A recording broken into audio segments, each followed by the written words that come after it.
বিসমিল্লাহির রহমানির রহিম। আসসালামু আলাইকুম ওয়া রাহমাতুল্লাহ। পঞ্চম শ্রেণী, বিষয় গণিত, পৃষ্ঠা 90। 16 নং সমস্যার সমাধান। একটি প্যাকেটে 0.334 লিটার দুধ আছে। এরূপ 50টি প্যাকেটে কত লিটার দুধ আছে?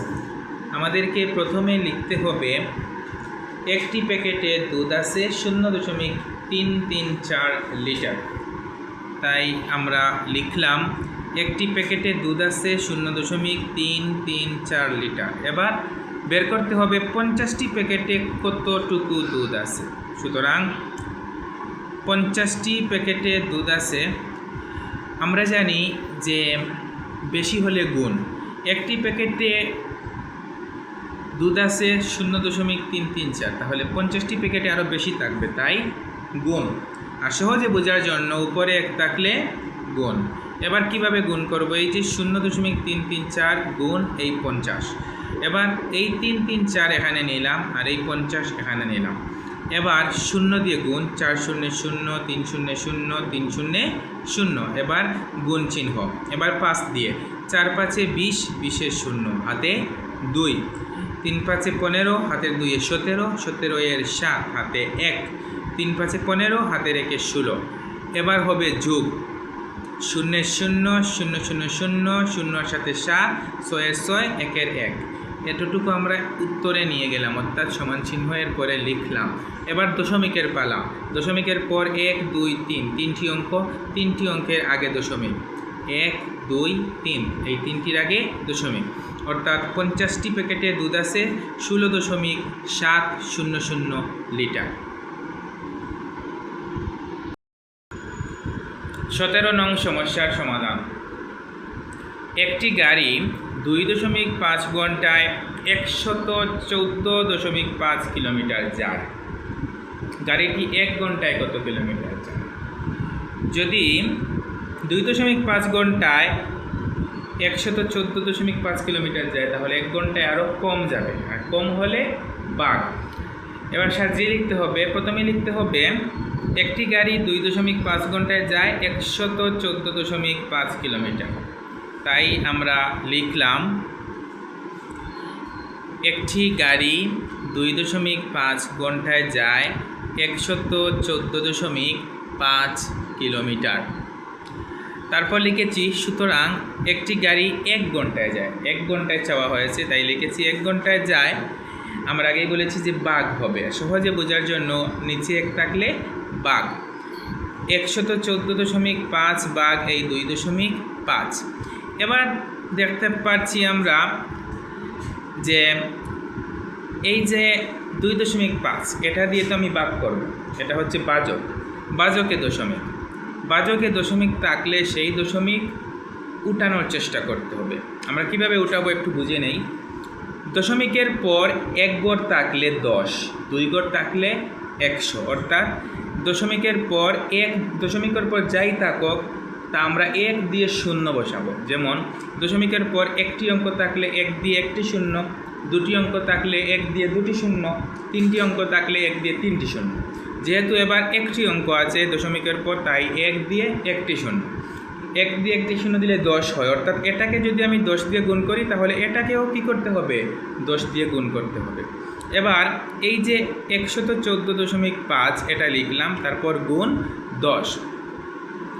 তারপর এই যে ভাগ চিহ্ন, এই ভাগ চিহ্ন দিলাম, তারপরে 2.5 গুণ 10।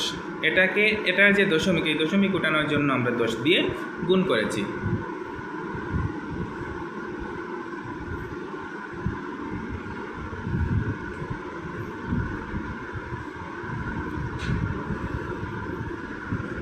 এবার আমরা কি করব?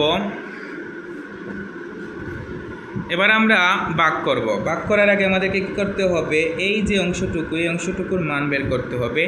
এখানে 114.5 আর 10 গুণ করলে কি হবে? গুণ করলে হবে 1145, কারণ 0 আছে, 0 আগে দশমিক বসবে। আর দশমিকের পর 0 থাকলে আমাদেরকে দশমিকের আগেরগুলোকে পূর্ণ সংখ্যা ধরতে হবে। আমরা যদি একটু দেখি, এই যে 1 1 4 5 আর এই 10 গুণ করলে হবে 1 1 4 5 0, অর্থাৎ 1145 থেকে 1145, তারপরে এই শূন্য দিয়ে দিলাম। তারপর আমরা দেখতে পাচ্ছি দশমিকের পর আছে একটি অঙ্ক, দশমিকের পর আছে একটি অঙ্ক, তাহলে একটির আগে দশমিক, তাহলে একটি হচ্ছে এই 0 0 0 এর আগে দশমিক, তাহলে দশমিকের পর 0 থাকলে দশমিকের আগেরটুকুকে পূর্ণ সংখ্যা ধরা যায়, তাহলে 1145, তাই লিখলাম 1145 অর্থাৎ 1145। বাঘ এখানেও একইভাবে 25 একে 25, আর এই যে 0 আছে এই শূন্যটা দিলাম। এবার দশমিকের পর কয় গড়? 1 গড়, তাহলে 0 এর আগে দশমিক, তাহলে দশমিকের পর 0 থাকলে এর আগেরটুকুকে পূর্ণ সংখ্যা ধরা যায় 25, তাই দিলাম 25। এবার এই 25 দিয়ে 1145কে ভাগ করব, তাহলে 25 1 এর মধ্যে যায় না, 25 11 এর মধ্যে যায় না, 25 114 এর মধ্যে যায়।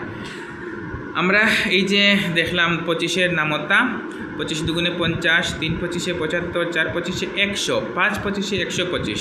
আমাদের দরকার 114, 125 বেশি হয়ে যায়, এর আগেরটা হচ্ছে 100, 100 হচ্ছে কম, তাই 114 এর নিচে 100 দিলাম। এরপর দেখতে পাচ্ছি 100 গেছে 4 বারে, এই 4টা আমরা উত্তরে লিখলাম, তাহলে 4 25-এ 100, 114 থেকে 100 বিয়োগ করলে 14, এবার নামিয়ে দিলাম 5, হলো 145। আমরা দেখতে পাচ্ছি যে এখানে 125 আছে, তারপর 6 25-এ 150, 150 145 থেকে বেশি, তাই এর আগেরটা নিতে হবে, এর আগেরটা হচ্ছে 5 দিয়ে 125, তাই এখানে লিখলাম 5 আর এখানে লিখলাম 125। এবার বিয়োগ করলে হয় 5 থেকে 5 গেলে 0, 4 থেকে 2 গেলে 2, 20 হয়। এবার আমরা দেখতে পাচ্ছি যে এই 25 20-এর মধ্যে যাবে না, তাই আমাদের একটি শূন্য দেওয়া দরকার, বড় করার জন্য একটি শূন্য দরকার। একটি শূন্য দিতে হলে এখানে আমাদেরকে কী করতে হবে? দশমিক দিতে হবে। এখানে দশমিক দেওয়ার কারণে এখানে শূন্য নিতে পারলাম। এবার হলো 200, 25-এর নামতায় 8 25-এ 200, তাই এখানে দিলাম 8 আর এখানে দিলাম 200, মিলে গেল 0। উত্তর হচ্ছে 45.8 কিলোমিটার। তাহলে একটি গাড়ি 1 ঘন্টায় যায় 45.8 কিলোমিটার। প্রিয় শিক্ষার্থীরা, তোমরা এই দুটি সমস্যার সমাধান আগে বোঝার চেষ্টা করবে, তারপর নিজেরা করার চেষ্টা করবে। আজ এই পর্যন্ত, ধন্যবাদ সবাইকে।